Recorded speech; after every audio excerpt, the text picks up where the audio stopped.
Hey everyone, it's a bit of a loud day in the neighborhood today, but I'm going to be showing you how to do an oil change on a 2020 RAV4. This is my wife's car. This is a 2020 RAV4 Hybrid, all-wheel drive, just the base model LE, but I don't think it makes a difference. Fairly sure that all of these RAV4s come with the same engine. So that in mind, you're going to need to get yourself some oil and a filter.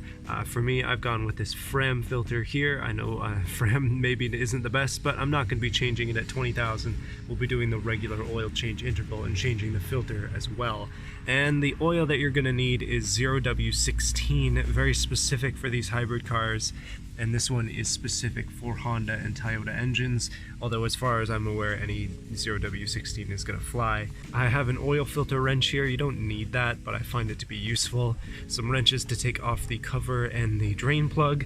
I'm using ramps because I find it easier to get under the car that way, but with these SUVs you don't necessarily need to. You can probably get away with just climbing underneath there if you're small, but for me I find it more comfortable with the ramps. And then obviously something to drain the oil into. This is a jug that you can then fill and then dump into other containers, and then I'll be taking it to the recycling plant when I get it off of it. And the very important thing to lay on the driveway, because yes, I am doing this out in the driveway, it's just easier this way. I don't like crawling around on the asphalt, so cardboard it is. Alright, I got the car up on the stands here. That side is a little bit off, but it's fine. I've got a lot more room to work with than I did before, and a lot more than I'm used to, because generally I only work on small cars. For those of you who are unfamiliar, this is what the engine looks like on one of these RAV4s. That is the oil fill right there, and that is the oil dipstick. Those will be important later, but for now what we're going to do is drain the oil into this pan, and for that we're going to have to take off a cover on the bottom. For that I believe you'll need a 10mm wrench, so I just have a small one here, and let's go check it out. Well, it's my first time under the car, but this is the thing that we need to take off here. Fairly large cover, but yeah, pretty easy to do. It's just got a couple of these screws on it, although they are into plastic, so you do have to be careful. Yeah, benefits of working on a brand new car or next to new car. There's no rust under here, which is great. I'm really used to the rust. So with that cover removed, you're going to be looking at this. Now this is the oil pan. That is our drain plug right there. Very easy, nice and open, which is good. That means we're not going to be spilling oil if I do this properly. And our filter is up there. Again, nice and easy, just out in the open. Enough that I can reach it and get the wrench in there if necessary. But let's go ahead and remove this. Let's drain the oil into the pan and then take the filter off as well, and I'll show you what it looks like. Just so you're not fumbling around with tools, it's a 14mm for the drain plug. Nice and easy. The oil is now draining out from the plug, looking a little bit dark, but we'll see what the new stuff looks like for comparison. And as it's draining into the pan, I managed to do it relatively cleanly, just getting a little bit on my hand, but it's important that you make sure to keep the little washer that's on that little copper piece is extremely important. Don't lose it. Just be careful. Apologies, my neighbor's a little bit obsessed with her lawn, but this is what it looks like after a couple minutes. It's still draining slowly. I have popped the cap off of the top, and I went to go find a funnel, so it's just been draining like this for a while. Next thing we got to do though while it's working on that is grab the filter. What you could do if you want to keep things super clean is wait for that to finish, then close it off, then do the filter, but for my purposes I'm really trying to get it all out, so I will get the filter next. And then we'll close it up down here and go back up to the top.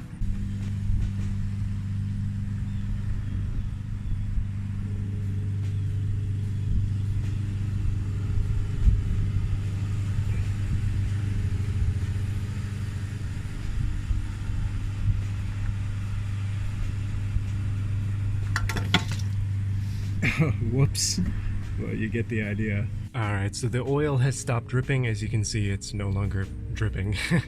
So that means it's finished, which is good, but I discovered a bit of a thing. So you see the filter code down there. It's 90915YZZF1.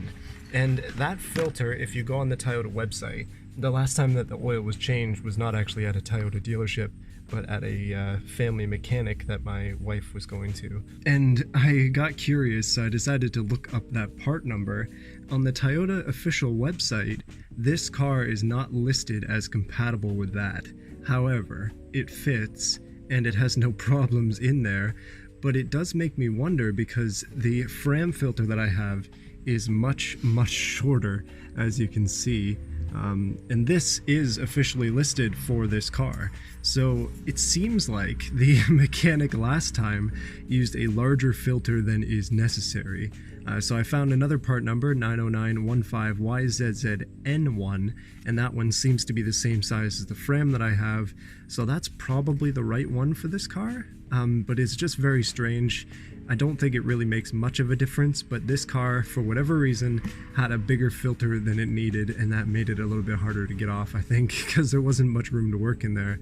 But anyway, let's install the new stuff and then button this bottom piece up. To install our new smaller filter, although larger is possibly better. I mean, this is a hybrid car, right? It's not a performance model, but what you want to do is get some oil, preferably new oil, from your new jug, and just dip your finger in that and then spread a little bit on the outside of this.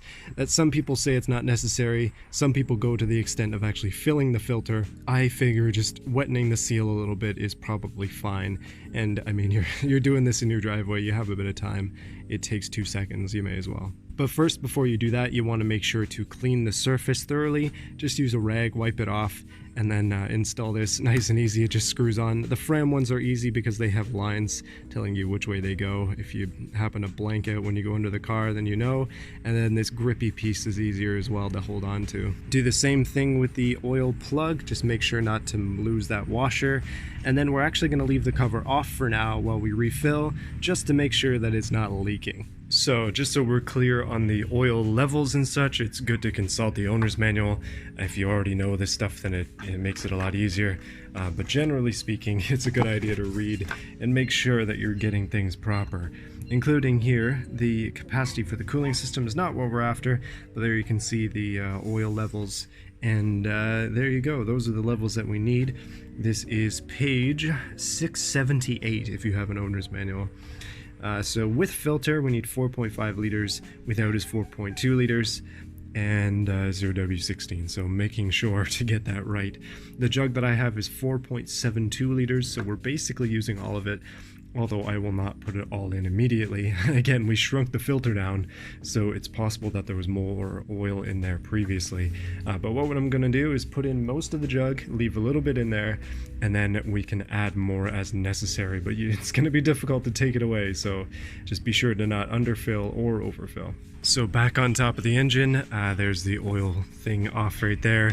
The cap is just up there. I'm just having it rest. Although thinking about it, I should probably move that to a slightly less ominous location. If it drops in the back there, I might have to go fishing. This funnel is a little bit deep.